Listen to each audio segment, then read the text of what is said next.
Thank you very much, engineer. Can you introduce yourself?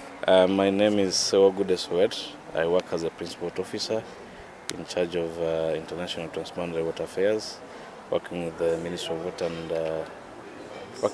Water and Environment under the Directorate of Water Resources Management, but specifically under the Department of International and Transboundary Water Affairs.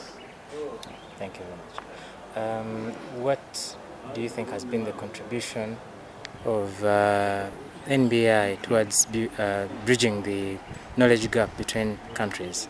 Actually, NBA has been very instrumental in bridging the knowledge gap.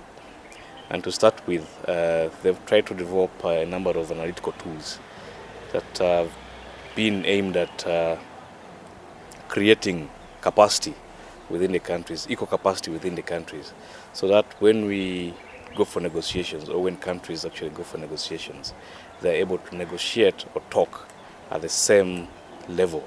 Otherwise, previously, before NBA's intervention, we used to have a scenario that some of the countries were technically more advanced in terms of analysis of the resource or understanding of the resource base, yet others did not have the same capacity. So you'd find that when you're discussing, you have a skewed kind of discussion, and some partner states or riparian countries did not articulate their interests very well, given the fact that they were lacking in capacity to do that analytical analysis of the resource base. So NBI has tried to develop tools, specifically the Nile Basin Decision Support System, that has been able to bridge that knowledge. Having developed the decision support system, NBI now is going forward to develop studies or to do studies using this particular tool. So it is continuous. Whenever we have like a challenge or an issue that we would like to study and understand better in terms of the resource base, how can we use this resource base for hydropower generation, for supporting agriculture through irrigation, then we always come back to our tool and then we use it to get answers, which answers are able to inform a decision-making process. So I would say this has been very instrumental in bridging the knowledge gap, and as countries we've been also supported or given training in how this should be used.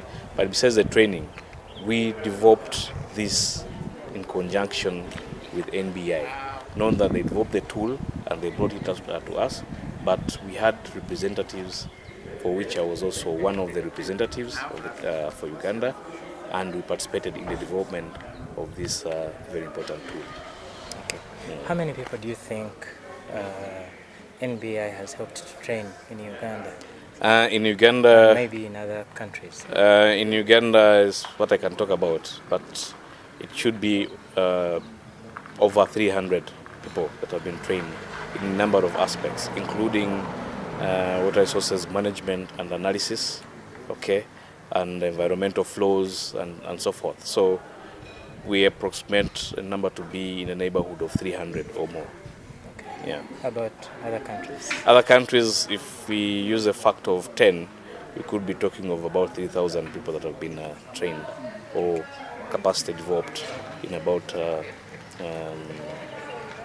30,000 people within the basin. And of course, they also had a number of programs where they were supporting individuals from these countries do their masters, PhD, and I was also one of the beneficiaries. I was supported to go to Netherlands, and I did my masters in hydroinformatics. So I'm one of the beneficiaries of the NBI's activity or initiative on building capacity within the riparian countries. Okay. Besides training technocrats, what do you think has been NBI's contribution in creating awareness about water resources?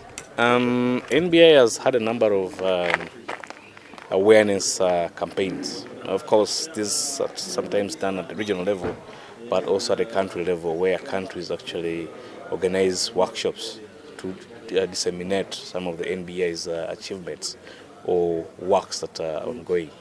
So we've been able to reach a number of people, the common people, and I believe a number of them know their achievements, particularly where NBI has had investment projects. We are looking at the Sio Maraba Marakisi area, where we supported communities to undertake some of the initiatives or activities that are aimed at livelihood improvement using water resources as an input. Okay, we are looking at communities, for example, in Kagera River Basin, where we are working with them, or even developed feasibility studies, and now we are going forward to develop detailed designs for implementation. And we're already looking for funders to come and provide resources to make sure that these investments are actualized. In Nyimul, that is northern Uganda, we are working with South Sudan to support the implementation of irrigation schemes, where we intend to construct irrigation schemes to a tune of about 2,000 hectares. This is owned by the communities, and also to ensure sustainability when these are finally implemented. So, in a nutshell, what I'm trying to say is we work with communities to ensure that we promote the efficient use of the water resources or responsible use of the resources that have been given to us by God. Okay. Yeah. On the aspect of the knowledge gap, for Uganda, I can give an example. We've been able to use the Nile Basin Decision Support System to inform the new water resources management strategy, okay, for the entire country. If we did not have this tool, perhaps we would not have had a quality product like we produced in this case for Uganda.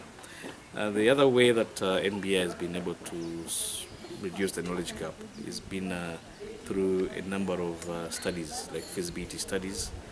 For example, we did feasibility studies on a number of reservoirs in the Sio Maraba Marakis Basin. These are basins that are shared between Uganda and Kenya. They have districts like Mbale, Busia, Malaba. Okay, we were able to identify a number of locations where you could construct reservoirs which could be used for irrigation. And out of this understanding or knowledge that was generated, we've been able to look for resources to develop one of the transboundary projects, or we're in the process of developing one of the transboundary projects called the Angololo Multipurpose Dam, which will support irrigation for a scheme that could be in the neighborhood of 1,500 hectares within Uganda. So you said it's transboundary. It's transboundary. Yeah. Which other country is benefiting? The other country that's benefiting is Kenya. It's actually at the border of Uganda and Kenya. That river forms the boundary of Uganda and Kenya. So one part of the dam will be in Uganda, the other part of the dam will be in Kenya. Again, we were able to undertake a number of studies on the Lake Albert and Edward. This is being shared between Uganda and the Democratic Republic of Congo, and has districts that include Ntoroko, Bundibujo, Kasese, and so forth. Again, here we're doing a number of studies to ensure that we look for resources to implement these interventions.